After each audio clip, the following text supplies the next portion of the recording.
घरी पण भांड्याला भांडं लागतात. 30 त्याचे 36 वर्ष झाले आणि आपण कंटिन्यू सकाळपासून संध्याकाळपर्यंत शाळेत असतो. कधीतरी असं येत असतं, पण कधी मी त्यांना चिडलेलं पाहिलेलं नाही. म्हणजे खूप चांगला गुण आहे आणि हा गुण जोपासणं, संयम आपल्या जीवनात असणं ही एक खूप मोठी उपलब्धी आहे. मला वाटतं हे ज्यांच्या अंगी दैवत्व असतं, ज्यांच्या अंगी एक ठाम आपण म्हणू साधू संतांच्या अंगात जसं गुण असतो की नाही, तर ते तसे आहेत. ऋषी तुल्य म्हणू आपण त्यांना, प्रपंच सांभाळून ऋषी म्हणूया. पण खूप छान, म्हणजे मला तर खूप जड अंतकरणानेच मी त्यांच्याविषयी बोलणार आहे. माझी ओळख म्हणजे मी इथे 1995ला रुजू झाली, आता जुलैमध्ये 30 वर्ष झाली.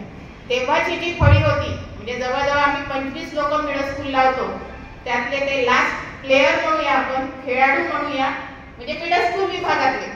आता त्यातले आम्ही दोघी जणी राहिलेलो आहोत.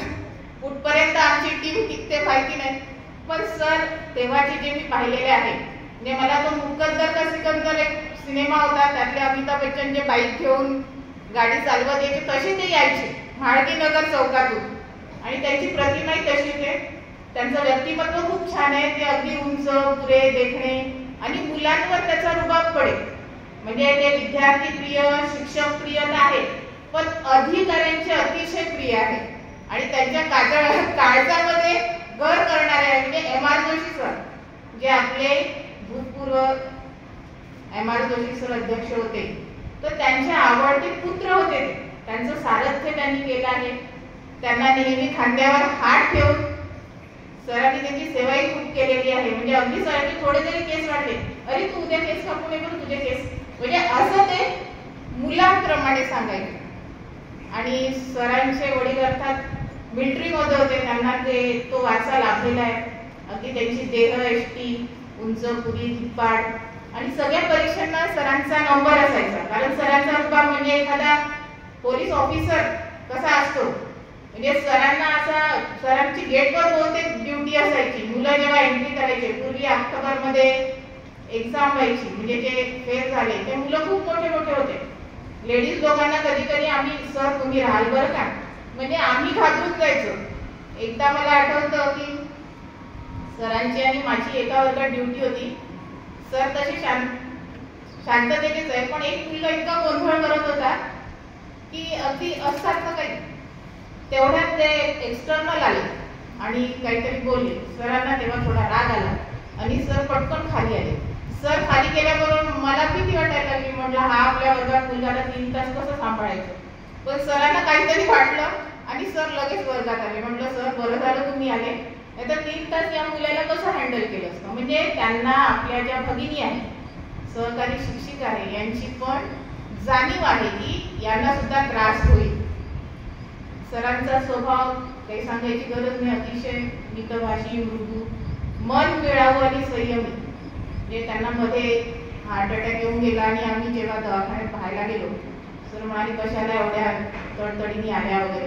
म्हणजे तेव्हाही त्यांना आमची काळजी की कशाला बाईक शाळा वगैरे करून नंतर आले असते वगैरे. म्हणजे त्यांच्या स्वभावातून प्रत्येक काळजी म्हणा जो म्हणतो ते आपल्याला दिसतं. अनेक संकट त्यांच्यावर आणि चढ उतार आयुष्यात प्रत्येकाचे असतात, आणि त्यातही ते खंबीर राहून त्यांचा संयम शिकण्यासारखा आहे. मुलांचे तर फारच आवडते आहे. 5वा वर्ग मला वाटतं 4-5 वर्ष झाले त्यांच्याकडे आहे, आणि मुलं सतत त्यांच्याकडे घोळका करून उभे राहतात. मुली फार आवडतात. त्यांच्या मुलीचा जेव्हा जन्म झाला, आम्ही एकदा मुलाखत घेतली होती, सरांनी सांगितलं की ज्या दिवशी माझ्या मुलीचा जन्म झाला म्हणे मॅडम, तो माझ्या आयुष्यातला खूप आनंदाचा क्षण होता. आणि तसंच इथे सुद्धा ते वर्गामध्ये सगळ्या मुलांमध्ये मिक्स होऊन, म्हणजे आपला वर्ग म्हणजे जणू काही स्वर्गच आहे असं त्या मुलांच्या बहुतार राहतात. आणि मुलंही सर सर आले नाही की लगेच केवतकर सर नाही आले का, ते मुलांना खूप सर आठवणीतले आहे. सरांचा शिकवण्याचा विषय मी पाहते आधीपासून इतिहास, भूगोल, म्हणजे भूगोलातले महासागर, खंड, भूरूप आणि भूखंडाची त्यांना खूप आवड आहे. भूरूप त्याचे एक धनी आहे असं म्हणायला काही हरकत नाही.